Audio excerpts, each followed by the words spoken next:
بسم الله الرحمن الرحيم. الحمد لله رب العالمين، والصلاة والسلام على أشرف الخلق والمرسلين، سيدنا ونبينا وحبيبنا وشفيعنا وسندنا ومولانا محمد صلى الله عليه وعلى آله وصحبه أجمعين.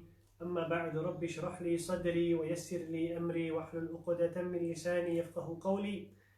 سبحانك لا علم لنا إلا ما علمتنا إنك أنت العليم الحكيم. I greet everyone with the most beautiful greeting, the greeting of Islam as well as the greeting of Jannah. Assalamu alaikum wa rahmatullahi ta'ala wa barakatuh. Alhamdulillah, Allah subhanahu wa ta'ala has praised us and honored us again to be a part of the Ummah of Sayyidina Muhammad sallallahu alayhi wa sallam. As Allah subhanahu wa ta'ala so wonderfully mentioned that kuntum khayra ummatin ukhrijat linnas. We are the chosen nation by Allah subhanahu wa ta'ala, handpicked by Allah subhanahu wa ta'ala, calls towards good. تأمرون بالمعروف وتنهون عن المنكر, and we forbid evil. وتؤمنون بالله, and we believe thoroughly in Allah subhanahu wa ta'ala. Allah subhanahu wa ta'ala being our creator, our sustainer, our cherisher, and our nourisher. Allah subhanahu wa ta'ala sent many of the Anbiya in order to come and place Allah subhanahu wa ta'ala's message on the hearts of those who truly will accept. And one of those messengers was, subhanallah, a beautiful messenger, Nabi Ibrahim alayhi salatu wasalam, who he was one of the most steadfast amongst all the Anbiya. And Allah subhanahu wa ta'ala gave him a great title because of his dedication, because of his true belief in Allah subhanahu wa ta'ala, because of him just sticking to the commands of Allah subhanahu wa ta'ala and only speaking the truth, no matter how bitter and how difficult it was. Can we imagine to stand up against your own father, Allahu Akbar, who on the opposite side, who is always on the opposite side of the truth, subhanallah, meaning he's a mushrik, somebody who ascribes partners to Allah subhanahu wa ta'ala. How do you stand up if that person is your own father? And Allah subhanahu wa ta'ala mentions that Nabi Ibrahim alayhi salatu wasalam, he said, قَالَ أَفَتَعْبُدُونَ مِن دُونِ اللَّهِ مَا لَا يَنْفَعُكُمْ شَيْئًا وَلَا يَضُرُّكُمْ. Nabi Ibrahim alayhi salatu wasalam, he said that, then do you worship instead of Allah subhanahu wa ta'ala that which does not benefit you at all or harm you? This is amazing, because in the time of Nabi Ibrahim alayhi salatu wasalam, his qawm, his people, they worshipped idols. And Allahu Akbar, this is one of the greatest sins that we can commit. One of the sins whereby Allah subhanahu wa ta'ala mentioned himself subhanahu wa ta'ala that he will not forgive that sin, the one who ascribed partners with Allah subhanahu wa ta'ala. And he goes on by saying, Uff to you and to what you worship instead of Allah, then will you not use reason? Allahu Akbar. So whenever we try to give da'wah, we need to give da'wah in such a manner whereby we make it logic for people to think that this can only be true. Whatever this person is speaking, Allahu Akbar, if you think of the way that the Prophet ﷺ, he gave his da'wah, people could not resist to know that that is the truth that was spoken. Many of the Quraysh, those who were against the Messenger ﷺ, they had a passion to hurt him, but in their hearts, in the deepness of their heart, they understood that this man is speaking the truth. How do we know this? Whenever the Prophet ﷺ used to recite, they used to hide behind the walls in order to hear the beautiful words of the kalam of Allah subhanahu wa ta'ala. And this is what the approach that we should have, not to hurt people or to, subhanallah, harm, speak in a way whereby we ill speak about their gods. No, that is not what we want. That is not what Islam wants. Islam wants us to convey the truth and the beautiful message, subhanallah. And Nabi Ibrahim alayhi salatu wasalam, they said that to Nabi Ibrahim alayhi salatu wasalam, when he stood on firm to the haqq, they said that burn him and support your gods if you are to act. Allahu Akbar. They really challenged Allah subhanahu wa ta'ala, and they then instructed the soldiers to throw Nabi Ibrahim alayhi salatu wasalam in the fire. And look at Allah subhanahu wa ta'ala. Allah subhanahu wa ta'ala showing his quwwah, his strength, that nobody can do besides Allah subhanahu wa ta'ala. Even if it is that the means will change. Everybody knows that a fire, the natural thing that should happen is that the fire should burn. But Allah subhanahu wa ta'ala says, قُلْ يَا نَارُ كُونِي بَرْدًا وَسَلَامًا عَلَى إِبْرَاهِيمَ. Allah subhanahu wa ta'ala speaks to the fire and saying, O fire, be coolness and safety upon Ibrahim alayhi salatu wasalam. Nabi Ibrahim alayhi salatu wasalam, when he ended up and landed into the fire, They say that that place in the fire was the most comfortable place for him, Ibrahim alayhi salatu wasalam.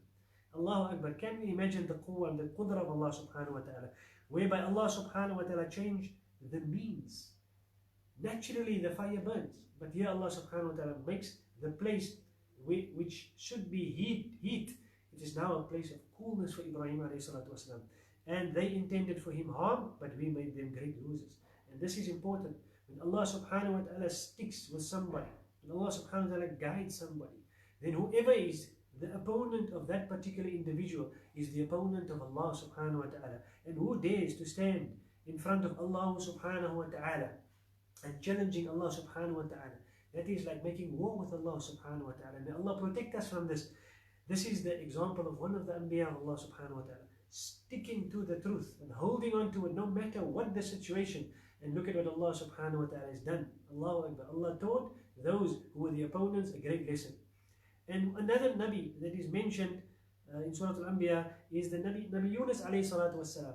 And Allah subhanahu wa ta'ala mentions beautifully وَذَنُّونَ إِذْ ذَهَبَ مُغَاضِبًا فَظَنَّ أَن لَّن نَقْدِرَ عَلَيْهِ فَنَادَى فِي الظُّلُمَاتِ أَن لَّا إِلَهَ إِلَّا أَنْتَ سُبْحَانَكَ إِنِّي كُنْتُ مِنَ الظَّالِمِينَ.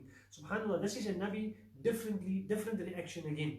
He used to give da'wah, people did not hear, and he gave up on his people. And he started walking away from his people, thinking that, subhanAllah, as Allah subhanahu wa ta'ala mentioned the man of the fish, that is the Noon, that is Nabi Yunus alayhi salatu wasalam, when he went off in anger and thought that we would not decree anything upon him. He was a Rasul of Allah. He thought that, alhamdulillah, this is enough for me, I'm going to move. And he thought that Allah subhanahu wa ta'ala would not decree anything upon him. Why? Because he moves away because of anger and giving up on his nation. Allah subhanahu wa ta'ala, he called out within the darknesses. What happened? Because of that action that he performed, Allah subhanahu wa ta'ala taught the Nabi a lesson. Allah subhanahu wa ta'ala, when he was on the boat, he was the one that was thrown over. A whale came and swallowed him, subhanallah. And he was in the darkest place. That moment when he was in the belly of the whale, there was no light, nothing. The only one that you can turn to is who now? Subhanallah. And listen to the beautiful way that he turned to Allah subhanahu wa ta'ala. He said, La ilaha illa anta, subhanaka inni kuntu min al-zalimin. There is no deity except you. Exalted are you, O Allah subhanahu wa ta'ala. Indeed, I have been of the wrongdoers. And this is one of the du'as that has been prescribed for us by the Messenger sallallahu alaihi wasallam, that we should make this in abundance. To always, we are weak. We always commit error in sin. And this is one of the ways that Allah subhanahu wa ta'ala can wipe away these sins from ours, whereby we say, La ilaha illa anta. There is no God to worship except you, Ya Allah. Subhanaka inni kuntu min al-zalimin. Glorified are you, exalted are you, Ya Allah. Inni kuntu min al-zalimin. I am the one that oppressed myself. I placed myself in difficulty. So Ya Allah, you forgive us. May Allah grant us to be amongst those who will always be forgiven by Allah subhanahu wa ta'ala. And then in the next surah, beautiful surah, Surah Al-Hajj, Allah subhanahu wa ta'ala started out by speaking to the people, Ya ayyuhan nas, ittaqu rabbakum. Fear your Lord Allah subhanahu wa ta'ala. Be conscious of your actions, because what is going to happen? Inna zalzalat as-sa'a shay'un azim. That the final hour is going to come, and there's going to be an earthquake that is going to take place. And this is a great moment. This is Qiyamah we're speaking about, subhanallah. There's going to be a terrible moment that is going to be upon the human race, subhanallah. And that is the time when Allah subhanahu wa ta'ala is going to gather us. This is the time of Qiyamah, where subhanallah, it is stated that on the day you see it, every nursing mother, the mother that is nursing her own child, will be distracted from that child. She will leave that child just there, subhanallah. She will, even though she was busy nursing that child in that moment in time, when that final hour comes, she will leave that child immediately. Why? Because of, subhanallah, nafsi, worried about her own self now. This is the final hour that has come upon us.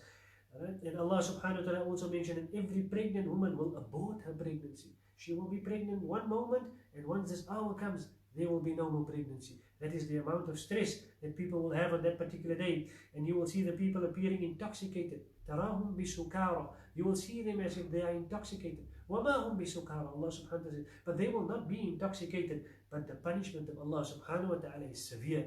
Everyone will understood that this is that moment. إِذَا زُلْزِلَتِ الْأَرْضُ زِلْزَالَهَا. Imagine what will happen in this earth. this earth will be shaking. And that is the qudra and the power of Allah subhanahu wa ta'ala. People will be in total disaster. They will fear Allah subhanahu wa ta'ala at that moment the way you ought to be feared. Why? Now is that moment I have to answer for everything.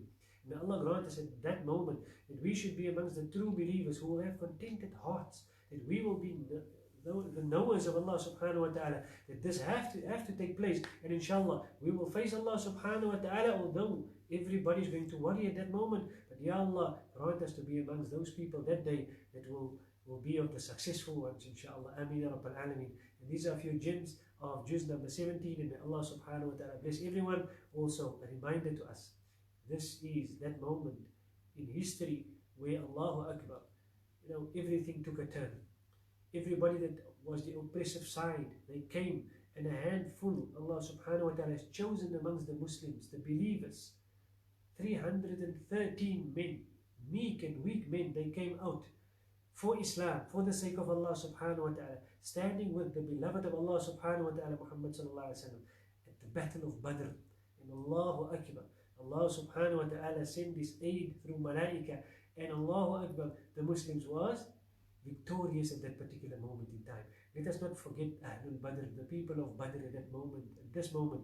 This is the time when history changed, subhanallah, where Islam became the true deen, and this is where it started. And may Allah grant us that we can also make a change. Today is the moment for us.